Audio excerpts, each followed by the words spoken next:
des 100 milliards de dollars qui sont en tout cas déclinés comme appui qui doit être apporté aux pays en développement, le fonds vert. Donc ça veut dire qu'il y a d'autres écosystèmes financiers qui peuvent participer à la finance climatique.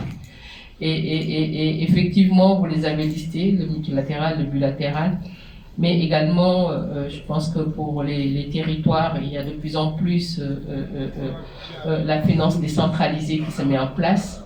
Et également, on a les autres partenariats avec les banques, les green bonds qu'on peut parler. Maintenant, ce qui est clair, c'est qu'en ayant cette fourchette de financement, nous avons besoin, nous, au niveau quand même national, de pouvoir suivre ces financements. Parce qu'il faut qu'on puisse les suivre pour voir les impacts de ces financements, pour pouvoir aussi rendre compte sur le niveau de mise en œuvre de notre engagement. Et à côté de ça aussi, je vais pas parler du marché. Donc, en tout cas, tout ça a été décliné dans le document que M. Digo a présenté.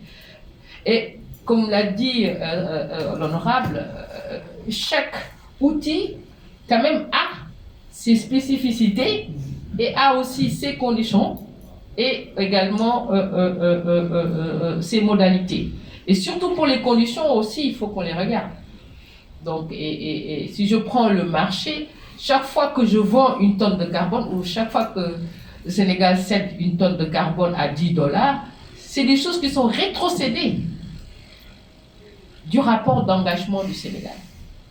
Donc, ça veut dire que pour chaque type d'instrument, je dois quand même voir quel est l'avantage, quels sont les inconvénients et qu'est-ce que cela veut dire dans le système global de rapportage qu'on doit avoir au niveau national. Je pense que ça, c'est un aspect qu'il fallait notifier. Je tiens à dire également, par rapport aux transactions, en fonction des agences d'exécution que vous allez avoir toujours aussi un montant qui ne va pas être pour vous, mais qui va être pour l'agence d'exécution. Mais pourtant, c'est l'entrée qui va être comptabilisée. Ce n'est pas ce qui va arriver in situ au niveau des communautés. Donc ça veut dire que pour nous aussi, il faut qu'on ait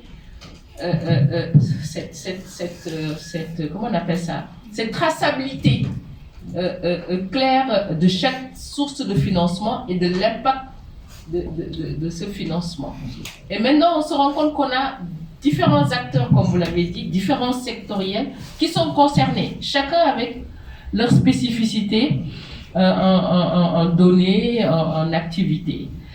Donc ces stratégies nous permettent quand même de voir quelle est l'instance, en tout cas de cohérence, de concertation à mettre en place au regard de cette multiplicité et cette diversité des sources de financement. Et j'ai bien aimé quand vous avez mis un indicateur, la diversité, comment nous, Sénégal, nous puissions en tout cas naviguer sur cette diversité de sources de financement disponibles et qui va s'accroître. Parce que comme l'a dit, je ne sais pas quelqu'un, on a parlé, c'est le président du COMNAC, quand il parlait, on était sur 30 millions de dollars, maintenant 1 milliard de dollars, on est maintenant sur 100 milliards de dollars et on va aller vers les trillions parce que c'est en négociation. Donc vous allez vous rendre compte de cette masse. Donc ça veut dire que chaque acteur, chaque secteur, chaque catégorie d'acteurs, chaque niveau d'échelle a donc un rendu à faire. Et pour cela, il faut qu'on ait bien sûr un cadre qui nous permette réellement de pouvoir, en tout cas, mesurer l'acquis et de pouvoir mesurer l'impact de ces acquis et d'être sûr que, in fine, le Sénégal tire son épingle du jeu. Donc c'est ça que vous proposez et je pense que le ministère de l'Environnement, vous l'avez dit très clairement, le ministère de l'Environnement a ce rôle de gérer la question du climat qui est, pour l'instant, je tiens à le dire, certes c'est devenu très géopolitique, c'est quelque chose quand même lié à l'environnement. Nous avons également le ministère des Finances qui est important parce que l'ensemble des partenaires passent par le ministère des Finances. Donc, je pense que en tout cas, essayer de trouver un dispositif qui permet à ces deux départements de travailler en cohérence, bien sûr, pour servir les différents sectoriels et les différents autres acteurs, je pense que du fait de leur transversalité est important. Maintenant, c'est vrai que une difficulté est là, c'est comment faire travailler ces deux départements ensemble. Hein? Certains vont me dire, il y a la hiérarchie, les protocoles, tout ça, bon, c'est assez compliqué. Bon, je pense que l'idée, c'est vraiment comment ces deux entités peuvent travailler ensemble, sous le couvert, bien sûr, les différentes autorités que nous avons, pour être sûr que l'ensemble des sectoriels, l'ensemble des catégories d'acteurs peuvent bénéficier, en tout cas pour le Sénégal, aider le Sénégal à mettre en œuvre son engagement, à mettre en œuvre sa trajectoire, et en tout cas pouvoir aussi faire ce tracking, pouvoir faire aussi ce dispositif de MRV dont parle Konaté, pour qu'on puisse être sûr que nous sommes sur la résilience, nous sommes sur la sobriété carbone, qui sont nos engagements, et aussi répondre aussi bien sûr aux objectifs du PSE et du PSE. Le PSE vert étant pour moi un outil d'investissement de la CDR. Donc ça, je pense que c'était important de le dire pour qu'on aille vers ça. C'est vrai que John est là pour les collectivités locales. Je crois que vous l'avez expliqué, vous êtes parti plus sur l'approche thématique que l'approche administrative, mais ils sont aussi partie prenante de cette comptabilité. En tout cas, c'est ça que je voulais relever.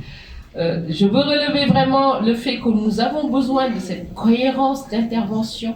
Nous avons besoin de cette cohérence pour pouvoir rendre compte, non seulement rendre compte au niveau des ressources auxquelles nous avons accès, mais aussi pouvoir suivre l'impact. Avec l'AFD, nous travaillons sur les indicateurs d'impact de l'adaptation. Peut-être avec Didier, nous travaillons sur le marché carbone, notamment le marché bilatéral. Donc, c'est vous dire que je pense que chaque département a son rôle à jouer, mais il faudrait qu'on sache quel est le rôle de chaque département. Et vous l'avez dit, vous vous attendez à ce qu'au niveau des secteurs, à travers l'approche budget-programme, que des projets soient positionnés et qu'on puisse accompagner ces sectoriels à avoir accès à cette finance au regard des différents instruments que nous avons sur la table.